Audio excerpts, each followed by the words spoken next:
ఆదిలాబాద్ జిల్లా తలమడుగు మండలం కజ్జర్ల గ్రామంలో 21 సీసీటీవీ కెమెరాలను జిల్లా ఎస్పీ అఖిల్ మహాజన్ ప్రారంభించారు. ఒక కెమెరా 100 మంది సిబ్బందితో సమానమని పేర్కొంటూ నేరాల నియంత్రణలో సీసీటీవీల పాత్ర కీలకమన్నారు. గంజాయి నియంత్రణ, రోడ్డు భద్రత, మహిళల రక్షణలో ఇవి సహాయపడతాయన్నారు. ప్రతి గ్రామం సీసీటీవీలు ఏర్పాటు చేసుకుని ఆదర్శంగా మారాలన్నారు. ఈ కార్యక్రమంలో అధికారులు, గ్రామస్తులు పాల్గొన్నారు.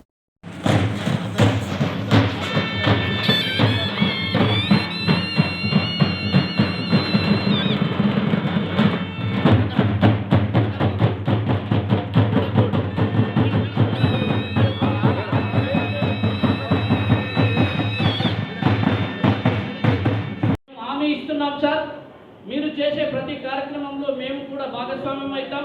ప్రజల పక్షాన, ప్రజల కొరకు మీ చేతుల మీదుగా జరగాలనే ఒక సదుద్దేశంతో ఏర్పాటు చేయడం జరిగింది కనుక మీరందరూ సహకరించాల్సిందిగా పెద్ద మనసుతో మీ అందరినీ కూడా కోరుతా ఉన్నాం సార్. ఇప్పుడు సర్పంచ్, ఉప సర్పంచ్ పెద్దల పక్షాన మేము మాట ఇస్తున్నాం సార్. అదేవిధంగా ఈరోజు యువ రైతులకు కూడా సన్మాన కార్యక్రమాన్ని మీరు వస్తున్న సందర్భంగా ఏర్పాటు చేసుకోవడం జరుగుతుంది. ఇవాళ రైతులు అనేక రకాలుగా వృద్ధాప్యంలో